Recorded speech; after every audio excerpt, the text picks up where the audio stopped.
Car tant que nous vivons, nous sommes sans cesse livrés à la mort pour l'amour de Jésus, afin que la vie de Jésus soit aussi manifestée dans notre chair mortelle. 2 Corinthiens 4:12. À première lecture, il semble que ce verset ne soit qu'une répétition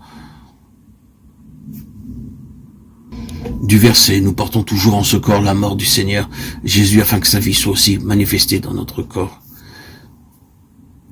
2 Corinthiens 4:10. Mais lorsqu'il s'agit de paroles prononcées, écrites sous l'inspiration du Saint-Esprit, nous pouvons être certains que toute phrase comporte une richesse spéciale, une nouvelle lumière. Effectivement, cette conformité à Christ en sa mort, dont nous parle ici l'apôtre, elle a sa source dans l'amour de Jésus et du prochain. Et c'est là que gît la différence avec le verset précédent.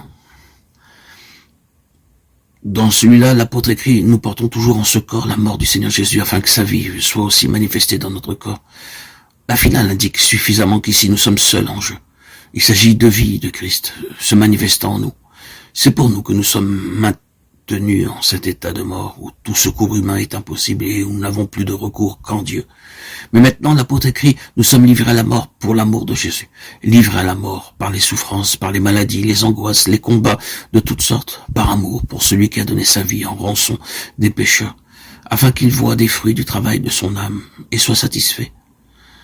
Sommes-nous prêts à suivre le Seigneur jusque-là? Sommes-nous prêts à pousser jusque-là notre communion avec le Sauveur? Si nous supportons les épreuves, n'est-ce pas dans l'espérance que l'heure viendra où nous aurons une glorieuse moisson dans la vie éternelle? Dans un but égoïste. En ce cas, nous n'avons pas encore compris cette loi du sacrifice nécessaire pour qu'il y ait des fruits. Mais, unis à Christ le vivant, nous sommes conduits de clarté en clarté jusqu'à ce que sa lumière dissipe enfin tous les obstacles, toutes nos obscurités, toutes nos idées préconçues et erronées des choses divines. Nous voyons alors à la lumière de sa face que nous sommes bien conduits de gloire en gloire, mais pour être rendus capables d'une communion toujours plus intime avec celui qui est mort, en achevant de souffrir les afflictions de Christ pour son Église. Nous ne sommes plus centrés sur nous-mêmes, sur notre moi, notre ego, de sorte que la mort agit en nous et la vie en vous. 2 Corinthiens 4:12. La vie dans les autres par notre mort. Le voilà le résultat pour les autres. Il se manifeste dans la vie des autres. Peut-être, bien-aimés en Christ, frères et sœurs, désirez-vous gagner des âmes, les amener à Christ? Mais ce désir est-il assez puissant pour que vous veuilliez ne plus avoir en vous que faiblesse? Pour que vous veuilliez être vide de vous-même? C'est ici le vrai sacrifice, le véritable oubli de soi, le complet effacement, l'esprit de la croix, la manifestation indéniable de la vie de Jésus en votre corps mortel. La naissance en nous de cet amour immense qui conduisit Jésus au calvaire pour que nous ayons la vie divine par lui. Pour gagner des âmes, frères et sœurs en Christ, bien-aimés, chers amis, chers auditeurs, chères auditrices, il n'y a qu'un seul moyen, le sacrifice. Pour gagner des âmes, le Christ donna sa vie. À notre tour, nous devons être prêts à donner la nôtre, pour devenir des vaisseaux que sa vie remplira et gagner ceux qui nous entourent.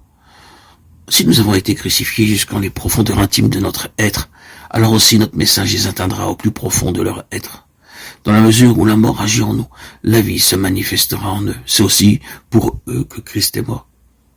Et c'est à cela, c'est à gagner des âmes que tout enfant de Dieu est convié. C'est à l'enfantement de vie nouvelle en Christ. Voilà la paternité dont parlait l'apôtre lorsqu'il écrivait aux Corinthiens « Je vous ai engendré à Christ par l'Évangile ». Ici, vous 10 000 maîtres, vous n'avez pas plusieurs pères. Aujourd'hui, comme au temps de Paul, les maîtres sont nombreux, mais les pères beaucoup moins. La mort agit en nous, écrit l'apôtre Paul.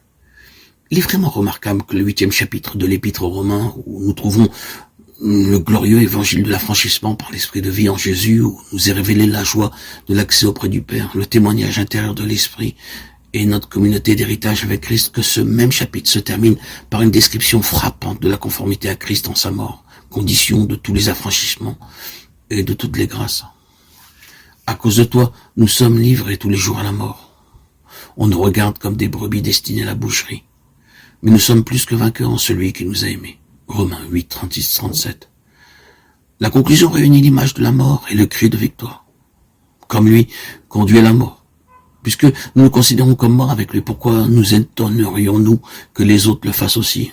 Oh, mes amis, frères et sœurs bien-aimés en Christ, nous pouvons prêcher la croix et même combattre pour la croix.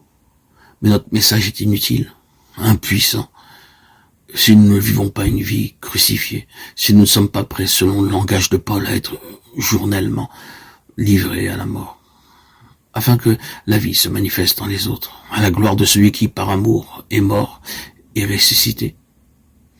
Ainsi donc, la mort agit en nous, mais la vie en vous, écrit l'apôtre.